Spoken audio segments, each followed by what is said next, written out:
which had been my very first employer when I left the sea and came ashore, when I announced to him after a couple of years that I wished to leave the technical and marine safety branch and become a journalist.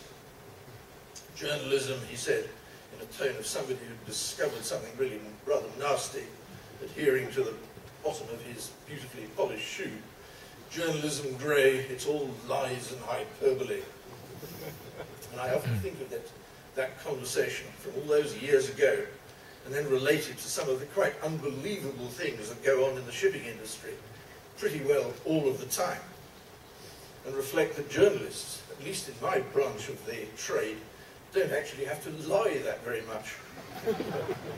Indeed, we probably spend quite a lot of time and thought trying to tone down, rather than exaggerate, the realities of what they see around us in our amazing international industry, because we genuinely think that nobody would believe us.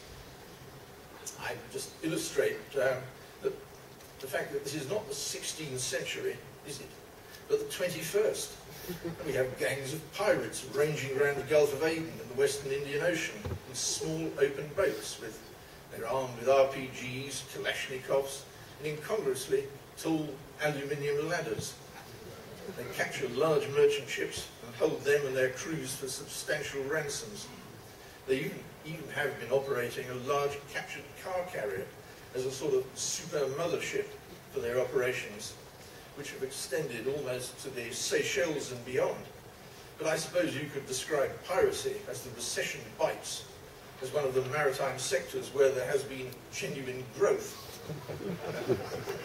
But perhaps because this is the 21st century and not the 16th, we seem to be curiously less capable of dealing with these pirates, being tied up with our own adherence to complex international laws, issues of sovereignty and human rights, jurisdiction and responsibility, of which the delighted pirates take full advantage, when in another age there might have been a rather more robust response. But I think perhaps we should pay a special tribute to the Kenyan authorities for their vigorous prosecution of the pirates they have in detention. They're actually doing something that's working. But perhaps because this is the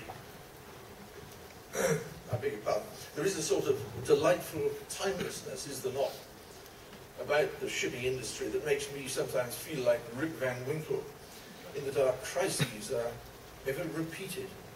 Our problems are perennial and come around a bit like seasons. You don't have to be that old to remember the last terrible recession in shipping, but not enough people evidently did. If you look at the mess we're in with the amount of over-ordering there has been in a repetition of the 1970s. I have to say I wondered whether ship owners ever read the newspapers, as we watch them still ordering enormous container ships by the dozen, even after the lights had gone out in Lehman Brothers in the autumn of 2008. There were ship owners desperately waving their checkbooks as they competed in the autumn of 2008 to buy capesizes in shipyards that were still being used as paddy fields by bemused rice farmers who didn't actually know a great deal about ship construction. And then, just a few months later, these same ship owners were paying enormous premiums to cancel those same orders for ships which would not now be constructed in those same non-existent shipyards, which still hadn't been built.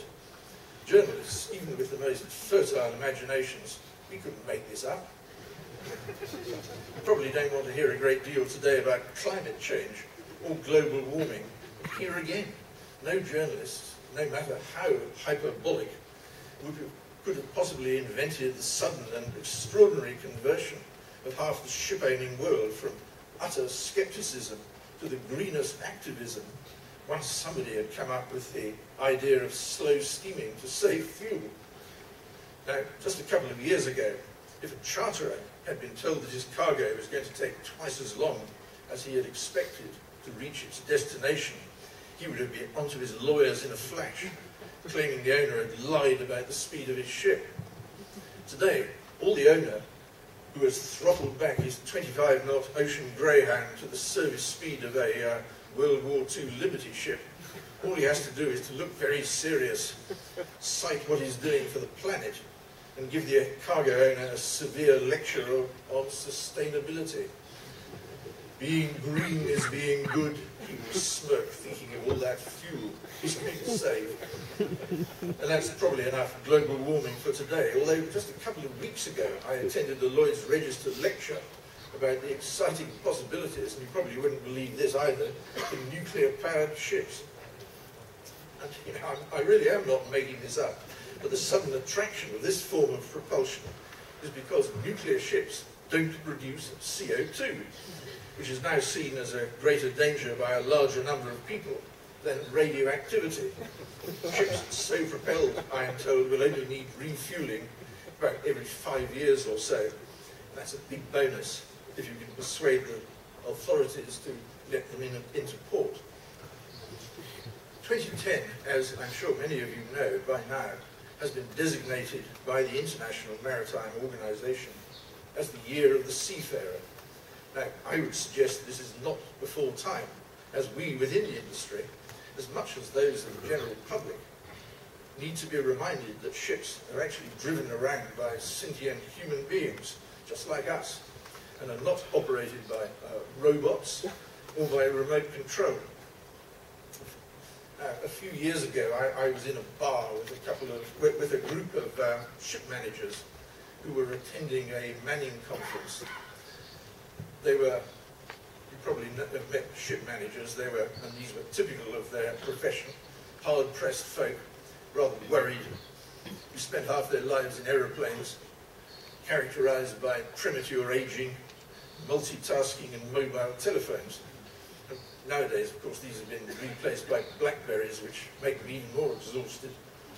And the conversation, which was all about the various nationalities of their seafarers and their respective price per unit per month, began to resemble that of a group of housewives talking earnestly about the virtues of different brands of detergent. Petrol heads boasting about the attributes of their souped-up motors.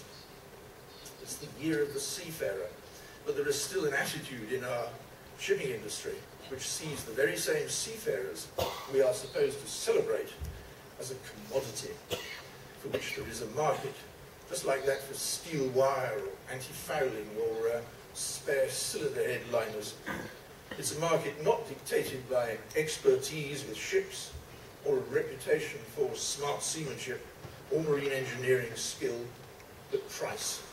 And it's still the monthly rate that calls the shots in the great global seafaring manpower bazaar. And there are still expeditions being mounted to far-flung parts of the globe looking for hidden sources of seafarers in remote islands or hidden valleys, or perhaps even, joy of joys, undiscovered peoples famous for their abilities in the operation of enormous marine diesels. But I suspect their searches are going to be all in vain. We'll just have to make do with whom we already have. But we might just, however, just possibly try and make their lives aboard ship rather more tolerable. Because it often seems to me that there is insufficient connection made between the way we regard the seafaring workforce, even in this Year of the Seafarer, and the extraordinary difficulty we have in persuading bright young people to go to sea.